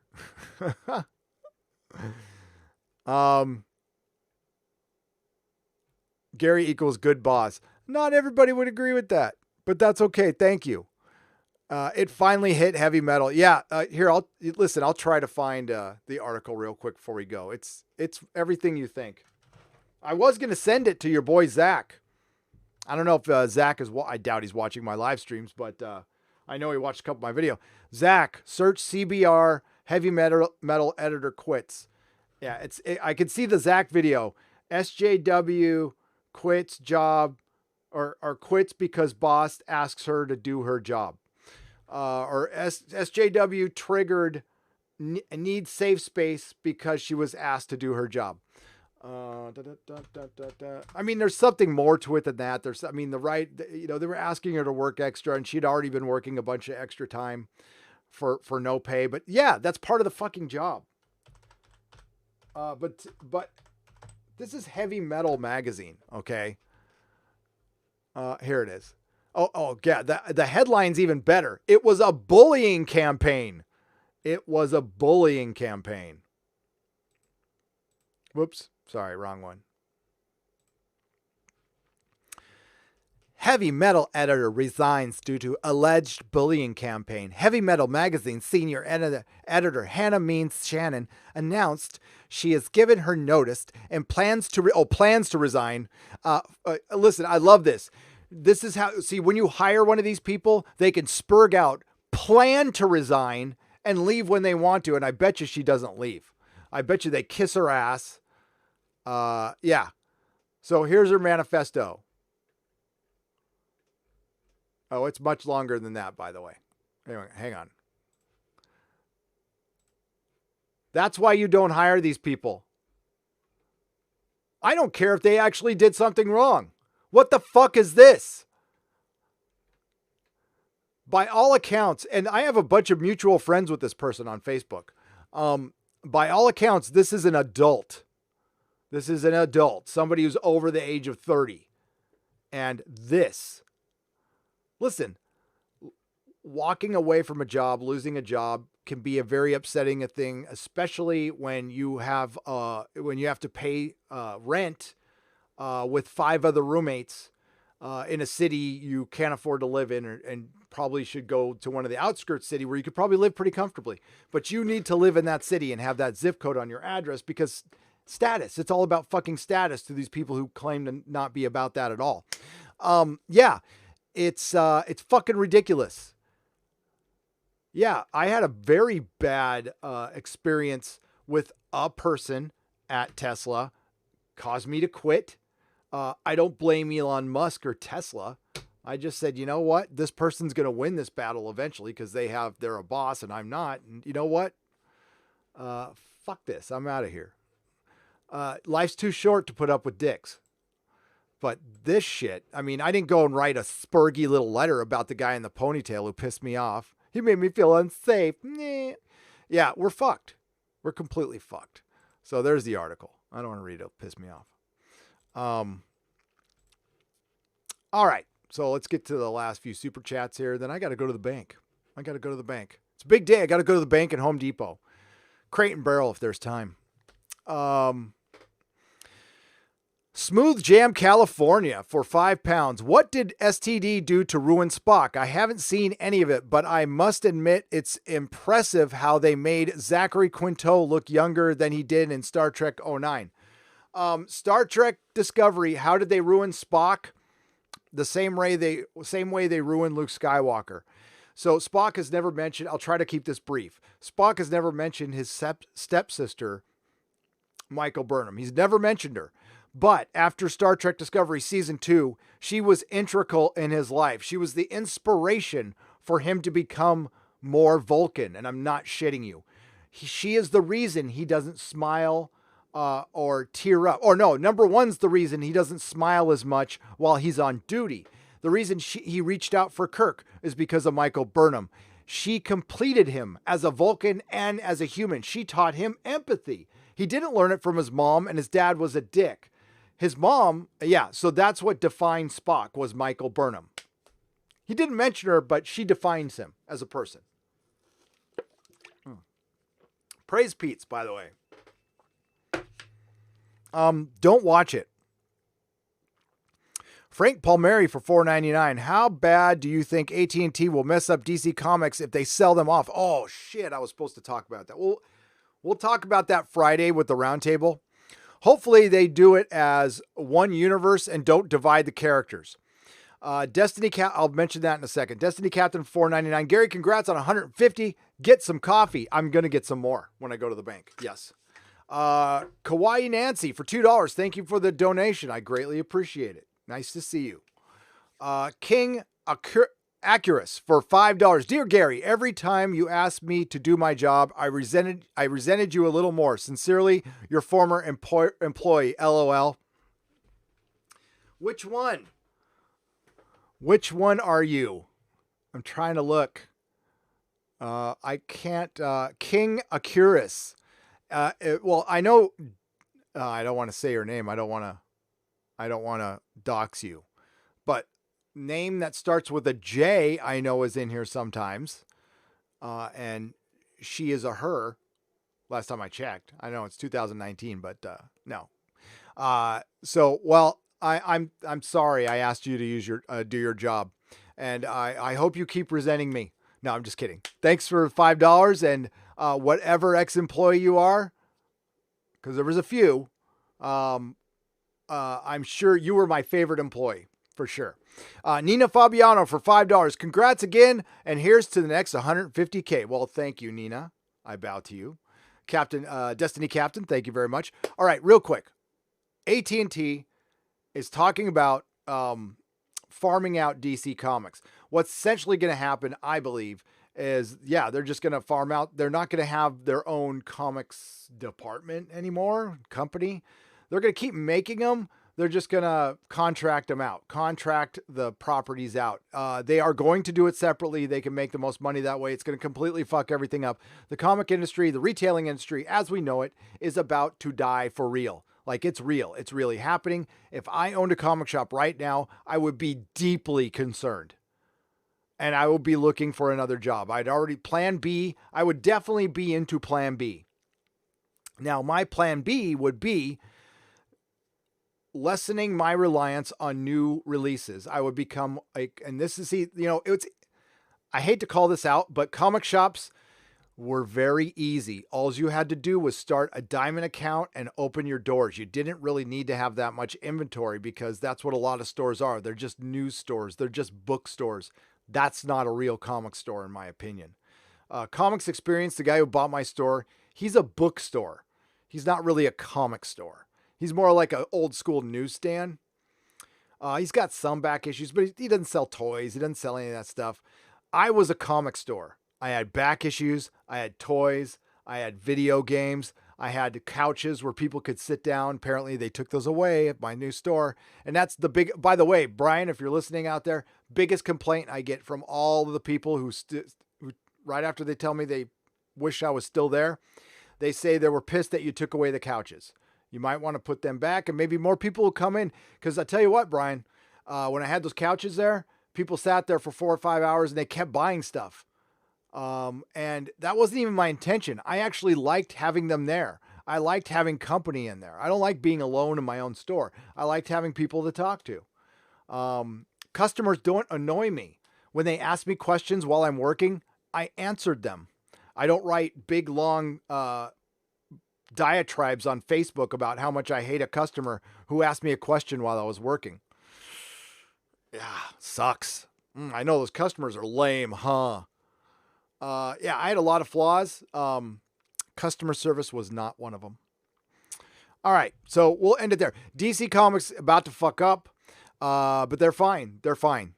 I mean, the comic. If you own a comic shop, back issues, gaming, start doing events, have stand-up comedy in your shop, get into find somebody who knows Magic, find somebody who knows D&D, get some board gaming going on there, invest into a collection of back issues. Do not buy any more trade paperbacks from fucking Diamond. Just start a buyback program where you will give, for like a long box of trades, you'll give somebody $20 or something like that. Basically $1 a trade. I wouldn't even do that much. I would do like 50 cents a trade. And I was near a school and people would just give me boxes of trades. People would give me shit. You don't need to buy trades anymore. They're useless. They're worthless. They're burned out. And maybe you'll survive. So be a hobby collectible comic store. Yeah. Diversify the shit out of yourself. Sell coffee. Do what you need to do. I want to sell vinyl, comics, toys, and used books, used trades, not books. And I would have events in the store. Yeah, I would do a lot of shit. I'd make it a fun place to be. And I'd make it a place where people can hang out and chill.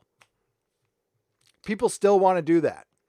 So, and listen, not a lot of people want to do a store like that. So if you did one, you would be unique. And you get either buy your building or find something low rent. You wouldn't have to pay that diamond bill every week. So you'd just be paying your power bills, your rent, and yourself. That's it. All right. I'm going to wrap this puppy up. I hope everybody had a good time. I had a great time. Thank you to my mods.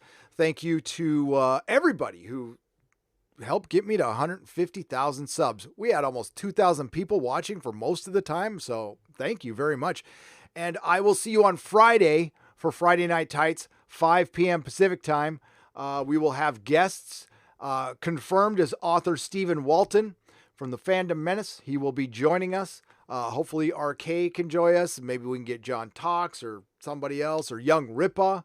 That would be great. Young Ripa. We'll get some people. Of course, we'll have Comics Division and Odin there. And I will see you Friday. So y'all be good to each other. And remember, I gotta see. I'm gonna get this right. I gotta learn how to do scenes on OBS because I'm just doing this by hand now. Where'd it go? Where's the media source? It's not there. So yeah, we'll just say not all who wander are lost. Ciao.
Y'all be good to each other. Don't forget to hit that like button. Ciao.